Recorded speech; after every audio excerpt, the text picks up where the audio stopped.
Welcome everyone coming in. We're going to get started in just about a minute.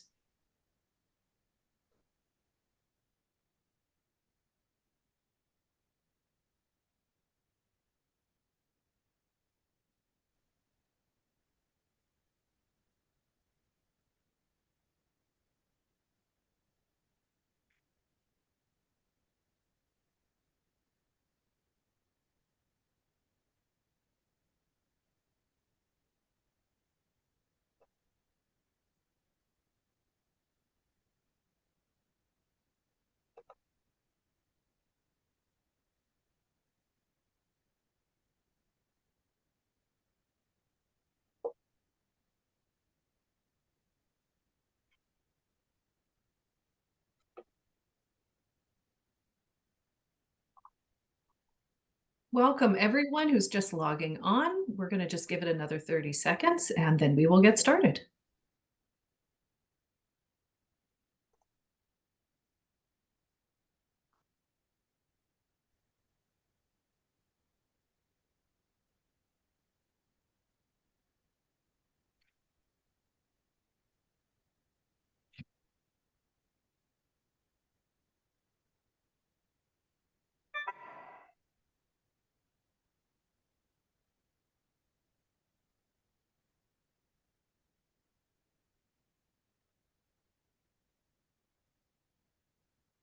Well, good morning, good afternoon to everyone joining us today. Today we are doing part 3 of the 3-series webinar of looking at hearing healthcare industry trends. We have a couple of things in housekeeping that we need to take care of first. First, the chat is open, so please put your questions in. We will love to answer them. All of your questions will be answered at the end of the webinar. And of course, we have our legal disclosures. So Jerry Weber is an employee of WSA Audiology Insignia, deriving revenue through wholesale distribution of hearing aids. Dan Quall, Becca DeWitt, and I are employees of Fuel Medical Group and also derive revenue through wholesale distribution of hearing aids. And Chelsea Treseder works for Kenwood Hearing Centers, Pivot Hearing, and My Vitals Pro, deriving revenue through the retail and wholesale distribution of hearing aids, as well as software subscription sales.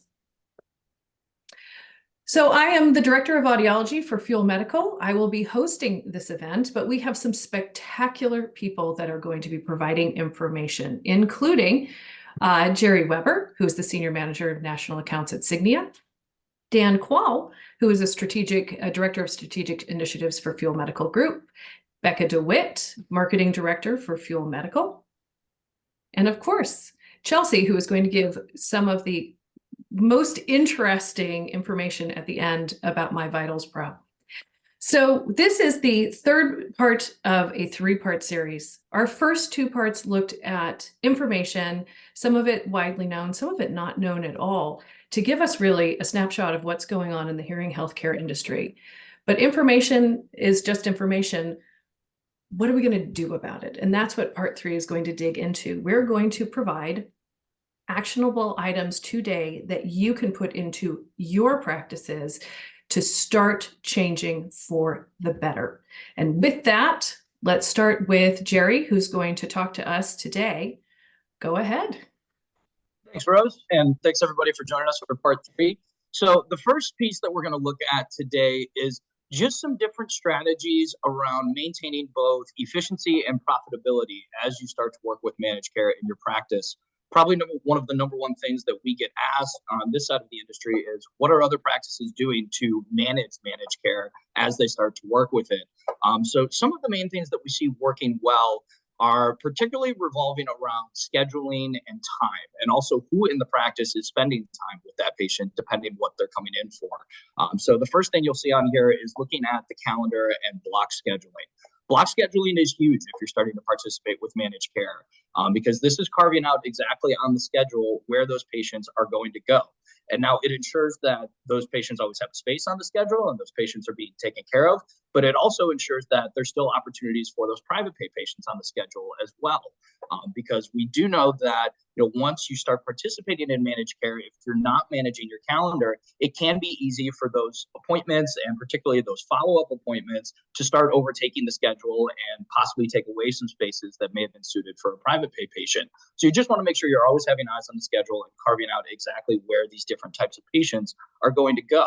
So some strategies I see work well for that are, if you're in a multi-provider practice, just assigning a provider per day. So provider A, Tuesday is your third-party day. Provider B, Wednesday is your third-party day. That's when you see all your third-party patients, and the rest of the week you see your private pay patients. And what this does is, like we talked about, it ensures those managed care patients always have a place on the schedule. They always have a place to go. It just varies what provider they'll be seeing based on the day.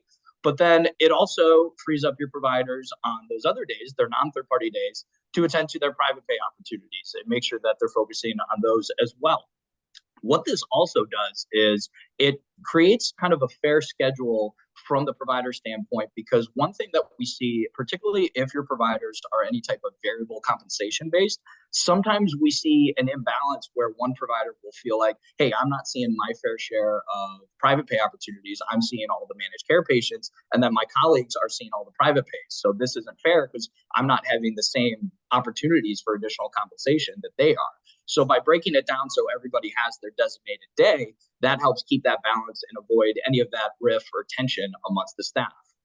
But maybe you're not a multi-provider practice. Maybe you're a single provider practice. So maybe it's as simple in that case as carving out specific times and days of the week where you're going to see those managed care patients. So Tuesdays and Thursdays from 1 o'clock to 5 o'clock, that's when I see my managed care patients. And once those time slots are full, I start scheduling into the next week. And this will take some trial and error in the beginning, depending on the patient volume that you see, the number of providers you have, et cetera.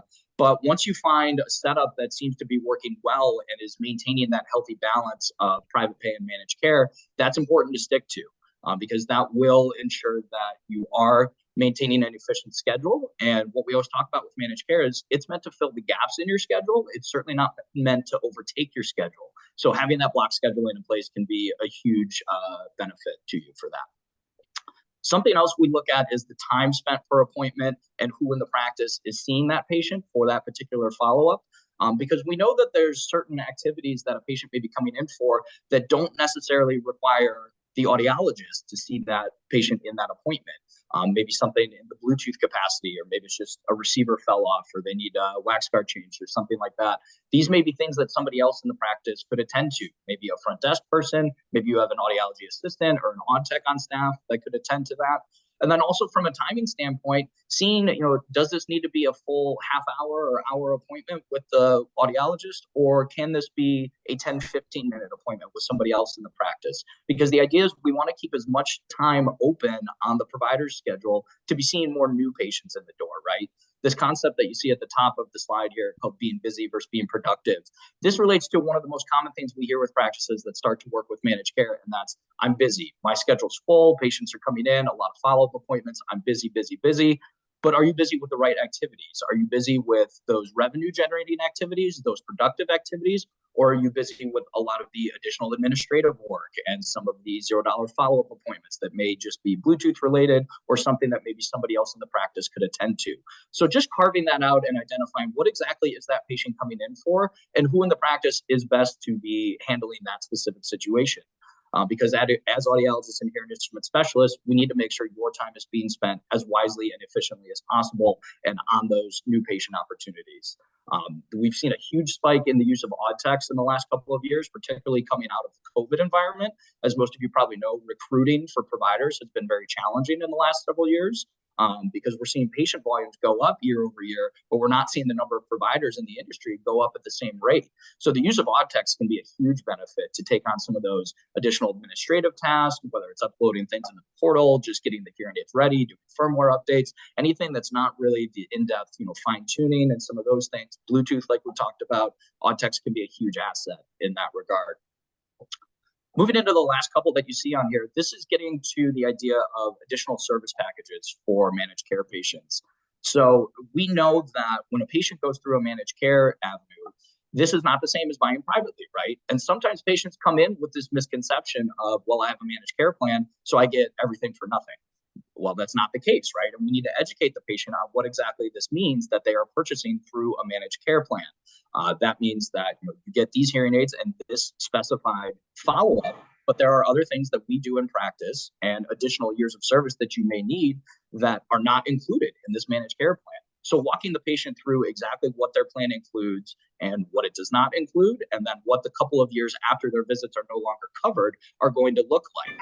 Something a practice I work with started doing last year that she's been reporting success on is for those first year of visits with managed care patients, when those visits are $0, they're covered by their managed care plan, she still prints out an itemized invoice for those patients at the end of the appointment.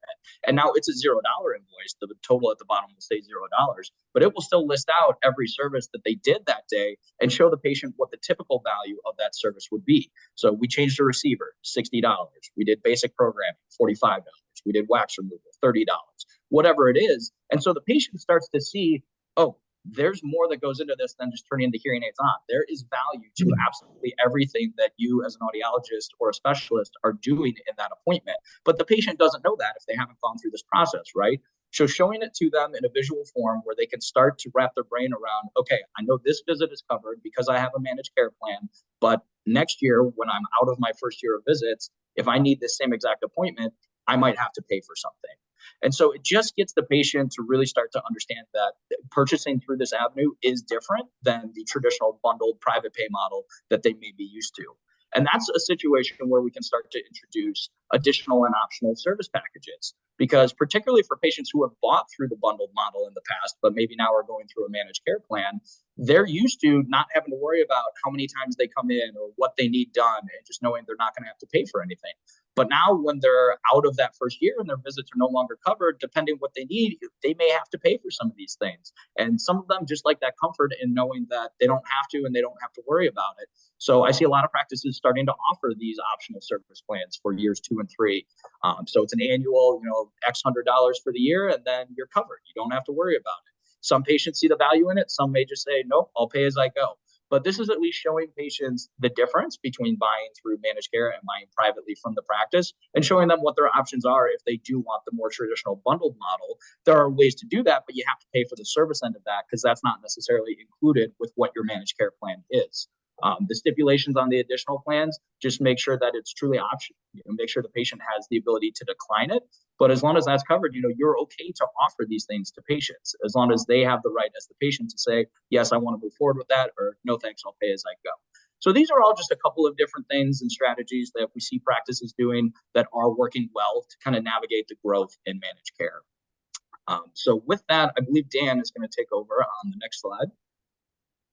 Very good. Thanks, Jerry. Great data there looking at what you can do when you are dealing with the TPAs in the marketplace. But I think, some of the things we also want to address is taking a look at when do I want to be in network? What should my clinic do? In versus out of network? How do I charge for services? What about if I created an alternative to actually the products that are being offered by the TPAs? So here's some basic guidelines about when you want to be in network and out of network. So it really has to do with how far out you are booked. If you're only booked out a week or so, and basically if your clinic is doing 500,000 or less in revenue, you probably want to be in network whenever possible. An empty seat for a period of time is worth zero. And even though you might get a lower reimbursement, it could be valuable to have those patients in if you employ some of the strategies that Jerry just covered. When we start to see that clinics move up in the revenue and they get booked a couple of weeks out, they can start being selective about which contracts they want to be in network with. And then finally, once you get to the 750 to 1,000, and these again are typically 1 or 2 provider clinics, then you can start focusing totally on the private pay, and I'll show you a couple of examples there. But I think the real thing to look at is that, the line that's being drawn out in the market is the medical versus the retail space. And at the end of the day, the consumers think that's equal. But what we know as professionals, it's not. What we do as medical professionals is highly different than the transaction that's been created by the TPAs and big box. Big box and TPAs, their attitude is, if you have a hearing problem, all you need is a hearing test and get a hearing aid. And what we know is that comprehensive care is much greater. And so what we're really looking at is a difference in what's being offered in these two models. It's apples and oranges, right? So what we look at from what we offer, we're offering an apple with premium products and a premium package that is comprehensive for the lifetime of that patient. But what's being offered by the big boxes is something totally different. It is an orange. They're typically using secondary products, not always, but generally older generation. And they have a very watered down treatment plan. So the way you win with TPAs is you create your own orange. One of the things we know about behavioral economics is that when a patient is shopping for a product, and in this case we'll call it the orange, they've been introduced maybe through their TPA, maybe through the big box.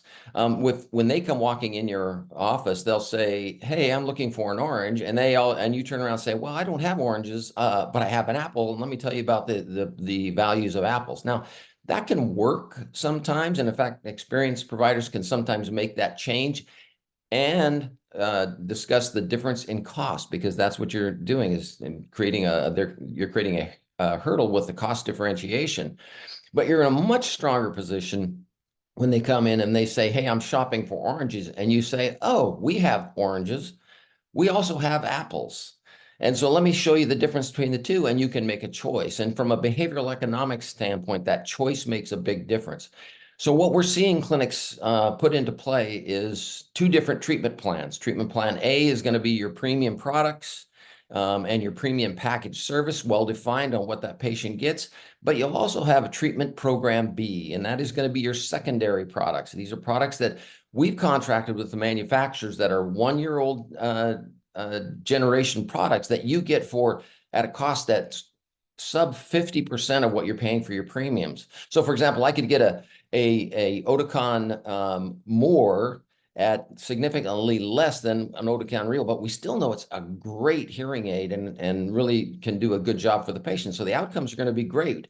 But we're just employing the same tactics that the TPAs are done. So it takes some time.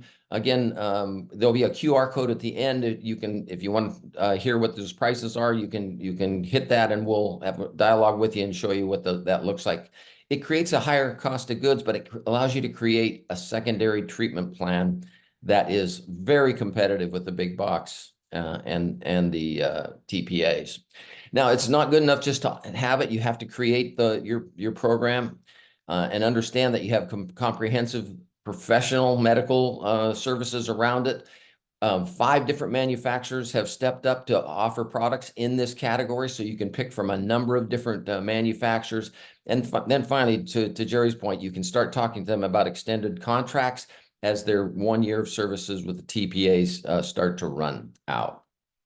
Let me show you a very quick example of somebody that put this into play. This is not something that we just started this last year. This has been going on since pre-COVID, when we did our first test on this strategy, and we saw a real significant drop in the percentage of TPA in the clinic. It went from 62% TPA down to 27. Now this is and what we saw then is they moved them into different products. But this is a case right here where you can see in Q1 of 2022, this clinic made a conscious decision to move away from TPA contracts.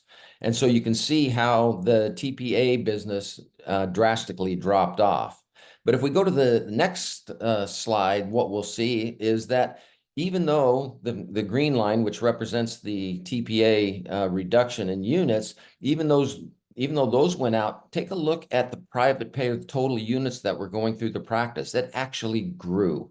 And this is something we see over and over again with the clinics that start to do this.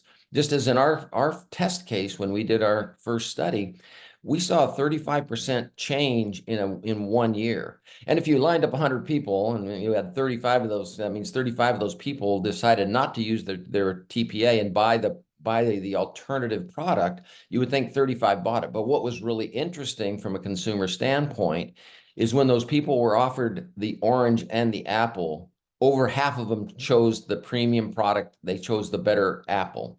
Let consumers be consumers. Show them and educate them on the value of what you do. You have to be organized. You have to, put your programs together, but we can help do that. But we're seeing clinic after clinic create an alternative treatment program that makes them competitive with big box as well as the TPA programs. So with that, I'm going to turn it over to my colleague, Becca DeWitt, and she's going to start talking about how do we focus on these private pay patients. Thank you, Dan. So before we jump in, I want to give you a caveat, which is most of our conversation today is going to be about how we can target private pay patients, but I would not recommend that you only target private pay patients. And the reason for that is there's certain marketing initiatives that are really important for your practice. Search engine marketing is a great example of that, where we can't necessarily differentiate between patients who might have a TPA and patients who are more likely to be private pay, but those are still important initiatives for your practice. And so we're going to talk a little bit about what we can target. And then at the end, we'll zoom out and talk about kind of the hierarchy of marketing activities that we would recommend. So in terms of thinking about trying to reach out to private pay patients, there's essentially 4 areas that we can target. The first is age, because we know that folks in that 55 to 64 age bracket may still have a TPA, but they're not yet eligible for Medicare. So the chances that they have a TPA are lower than people in that 65 and up bracket. So that's one area we can target. We can target income. We know that people who have a higher income are more likely to be willing to buy private pay and are a little less price sensitive.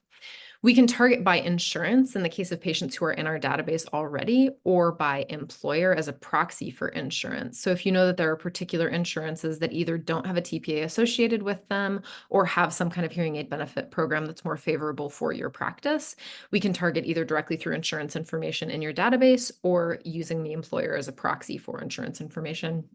And then the last and probably richest area on this list is behavior. Behavior meaning if we can figure out patients who are really interested in investing in their health and who are already demonstrating that health is a priority for them, those are patients who are more likely to be willing to invest in private pay units. So first area that we can specifically target is our conversations in office. I know from talking to different audiologists that sometimes it's a trick to know when to begin to have the conversations about new technology, when to begin talking about that, because you don't want to be always having sales conversations, but you do need to be prepping that conversation before the 3-year mark or the 4-year mark, or your patients aren't going to be ready to upgrade. And you might even miss out on the chance to be the one who doesn't upgrade with them. They might go find someone else to do that with. And so ensuring that we're having conversations all throughout their journey about the medical model, the importance of the continuum of care, that once they're diagnosed with a hearing loss, this is something that's going to be part of their journey for the rest of their life, and that their hearing healthcare provider is there to follow them through that journey.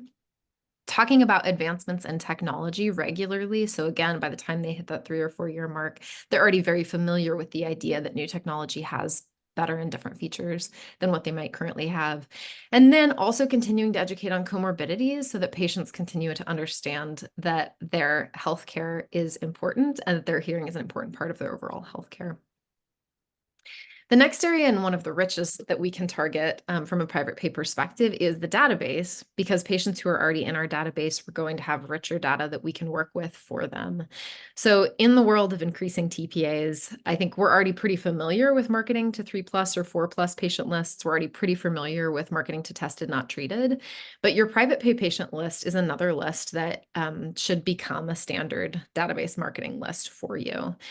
So rather than marketing to everyone at every touch point, I would recommend an increased marketing cadence for your private pay patients. So we still want to connect with our TPA patients. We still want them to have a relationship with the practice, but maybe they get 2 touch points a year. Maybe they get, a new technology offer and some kind of holiday card or birthday card. Whereas for your private pay patients, we want to be targeting them at least 4 times a year and targeting them with some richer touch points. So some of the examples I have on the screen, I really love this happy birthday to your device card, which we recommend sending out at the 1-year mark.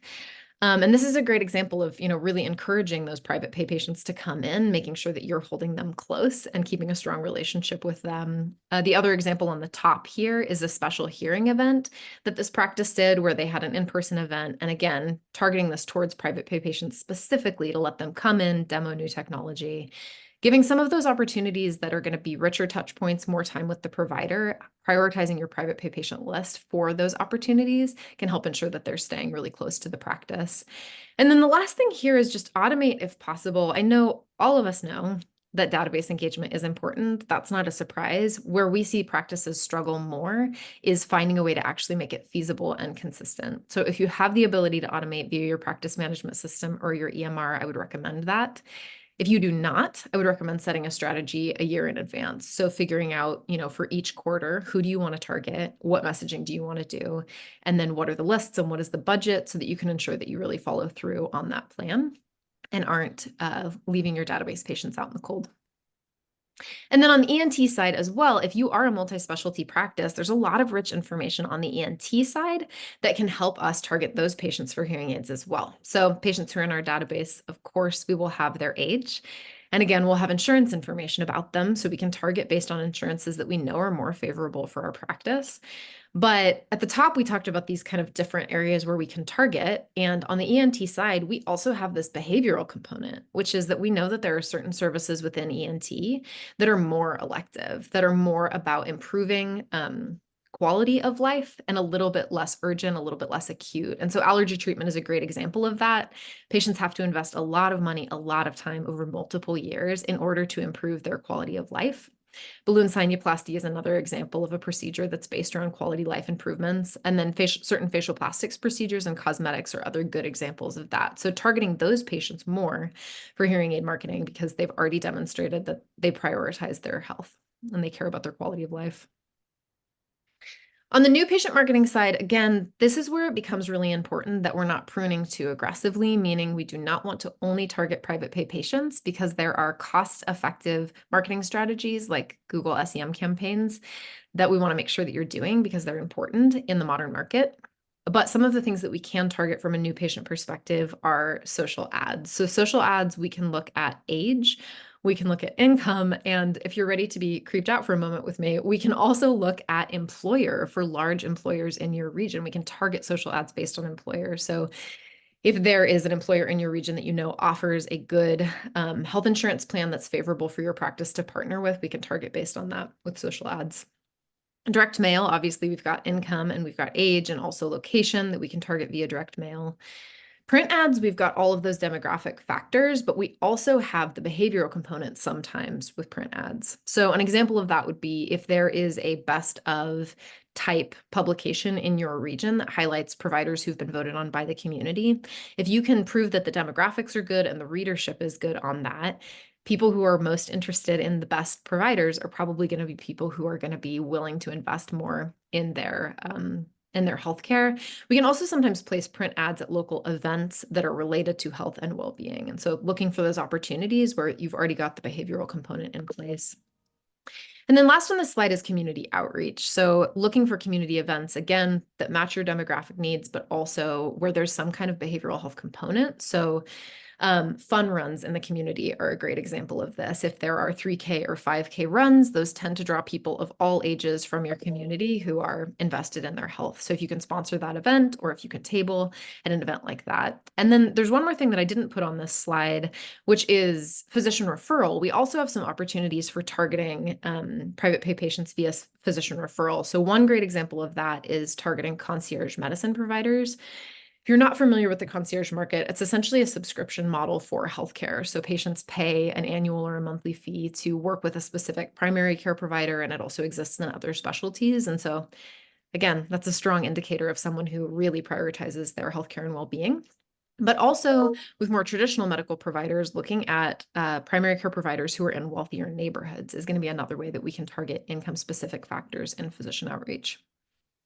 So to wrap us up here, we're going to zoom out again and kind of moving away from just talking about private pay. This is a hierarchy of marketing activities in order of what I would recommend that you be doing within your practice. So on the maintenance side, marketing that you should be doing no matter what, because it's foundational for the success of your practice.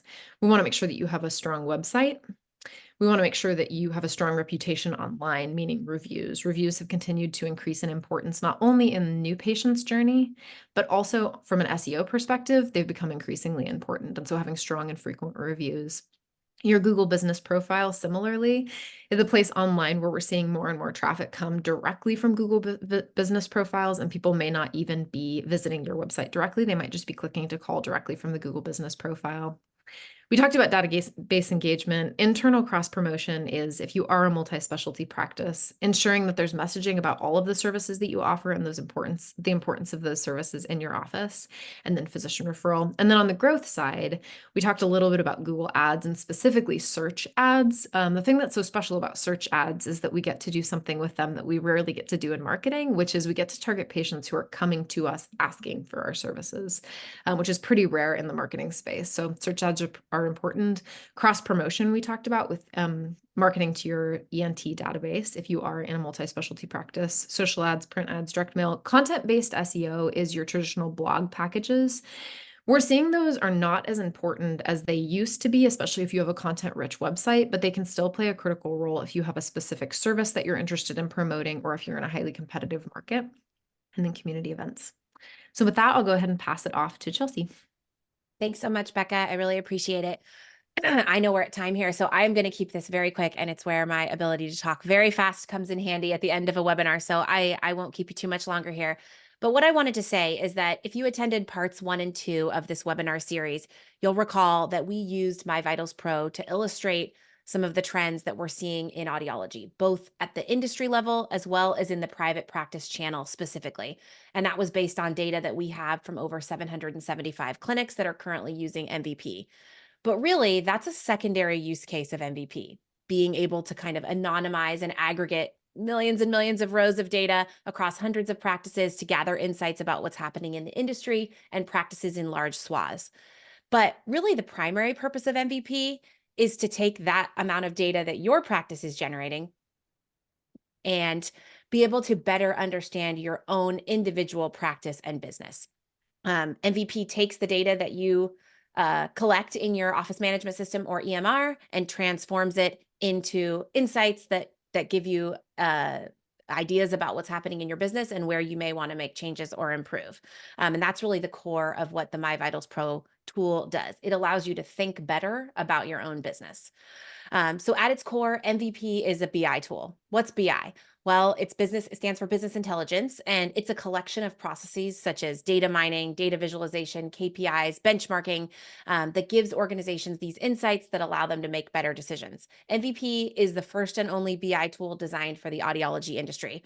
Our team is comprised of data analysts and tech experts, but most importantly, the product was created by a family with 5 generations of experience in audiology. So we know what really matters in an audiology practice.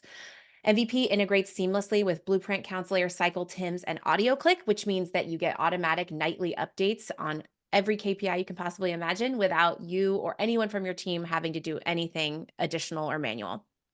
Has powerful analytical tools that allow you to drill very deeply into data when you have a certain managerial question or challenge you're trying to overcome. It also allows you to just look at high-level information at a glance. So it does both at the same time. It allows you to benchmark your practice against practices of a similar size because, as I mentioned, we're able to aggregate and anonymize data from hundreds and hundreds of practices just like yours. It includes proprietary algorithms that allow you to understand your market share and penetration rate. And it also will deliver you weekly updates about your business, how you did the last week, where you're tracking to finish the month, if you're on track to hit your goals, and everything like that. It's web-based and accessible from anywhere with an internet connection, including on your smartphone. So I'm just going to fly through a couple screens here because, again, I know we're over time, but just wanted to give you a little taste of what MVP is like. So this is kind of the homepage of the dashboard. You'll see color. So again, at a glance, you're able to see really quickly how your practice is performing. Everything's contextualized. So you're being compared to the same period last year or to goals you've set. You can see where you're forecasted to finish the month, where you're going to finish the year. You can see a huge number of KPIs. Again, this is just a little taste, but things like revenue per hour and conversion rate and the important things to keep an eye on for the health of your business. Everything can be sliced and diced by provider, by clinic location, and looked at over essentially an infinite number of time periods that might interest you. You can look at things kind of high level, or you can drill all the way down as low as all the way to patient name if you're so inclined. We can load your goals into MVP, or if you haven't set goals, we can help you set them. And then you're going to be able to see every single day if you're hitting your goals, and if not, why, so that you can take action on it early in the year. Again, I mentioned benchmarking. You can see how your retail pricing stacks up to practices that are similar to yours, and even in your own region of the country. As we know, pricing varies wildly. You can look at this by technology level or even down to the specific models that you're fitting. You can also do benchmarking across a huge number of other KPIs, which you see here. And finally, like I mentioned, we have a proprietary algorithm that uses the data in MVP as well as external data sources that we bring in to tell you what your penetration rate and your market share are in the area where you're operating, and kind of help you understand where your opportunities are to grow right in your core market or potentially outside of it as well. So with that, I'll wrap it up here. And, if you're working in a private practice, then you're competing most likely against larger, more well-funded competitors who've had BI-like tools for years.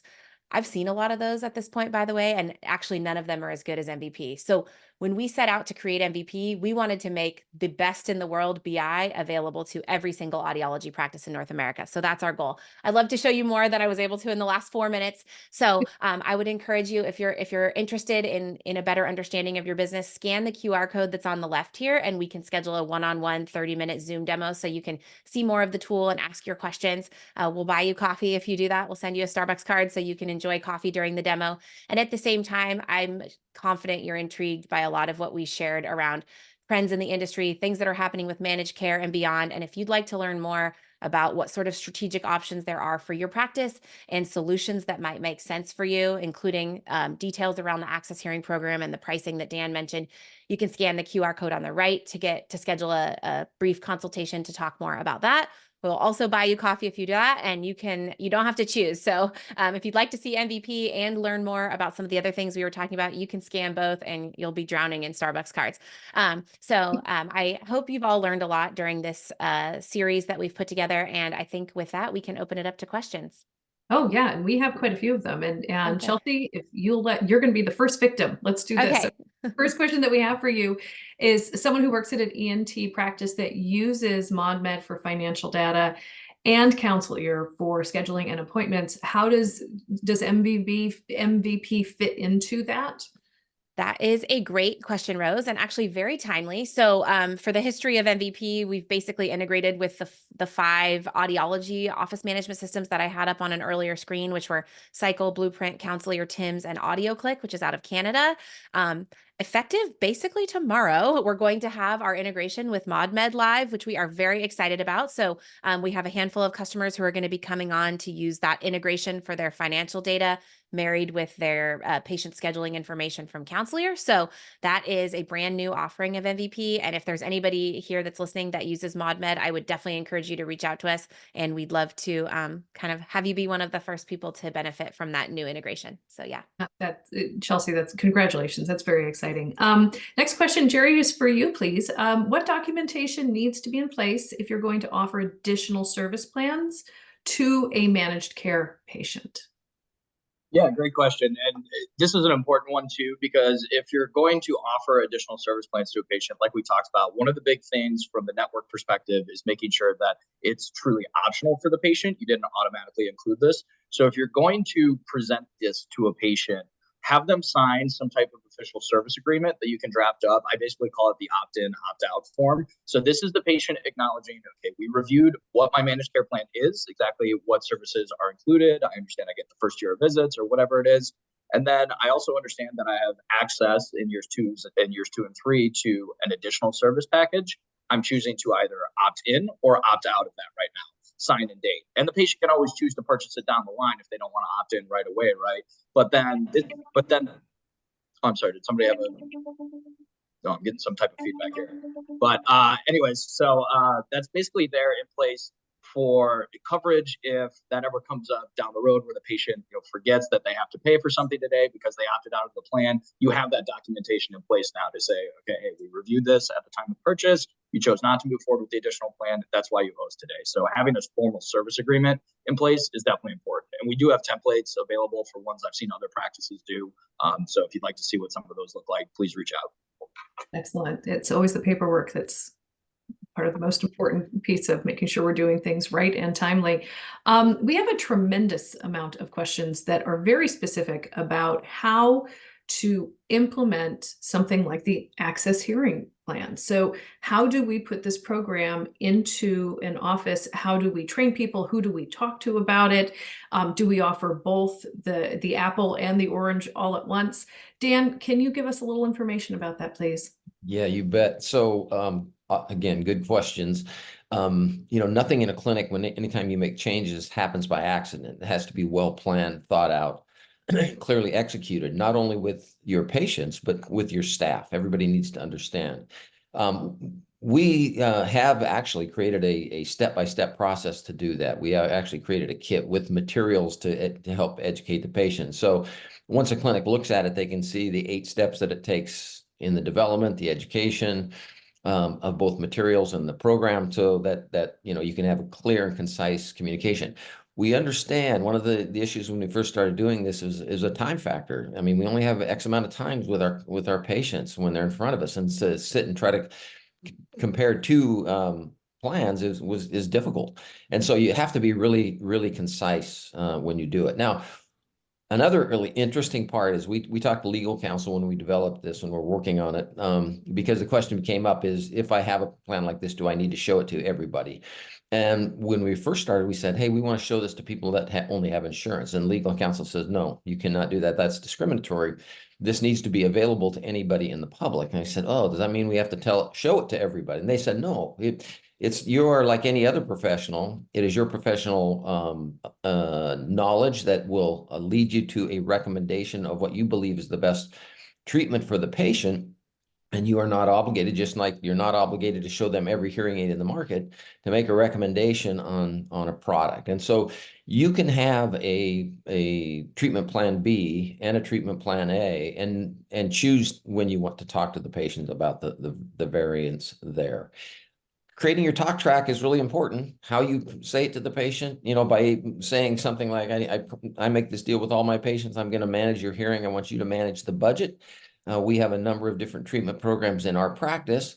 I'm going to recommend the one I think is best for you. But if you have any questions or any issues on costs or treatment plan, please ask. Here's what I'd recommend. Then they know, hey, you've got alternatives.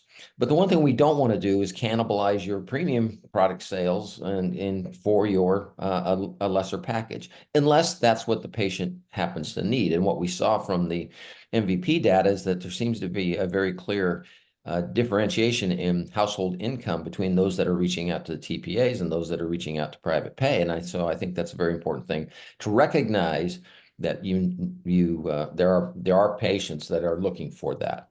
Absolutely. So, there are a lot of moving parts in putting something like this into yes. any type of practice.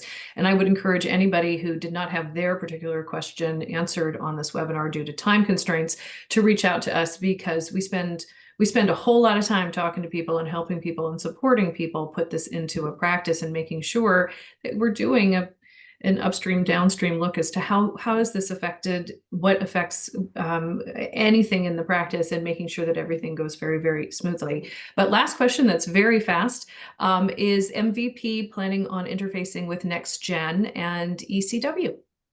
That is a great question, Rose. Yes, we would love to work with NextGen and ECW, and I would love whoever asked that question to reach out to me with any of these integrations. It helps very much to have a practice already using the system who is interested. So if you would like to either email me, chelsea@myvitalspro.com, or book a demo, we can talk about that during the demo as well. And maybe you can be our beta tester for an integration with your system. Excellent. All right. Well, thank you very much for attending. We appreciate you staying a little extra for us to get through that time of the questions. And we look forward to being able to support you further in the future. Thanks, Rose. Thanks, everyone. Thanks, everybody. Thank you.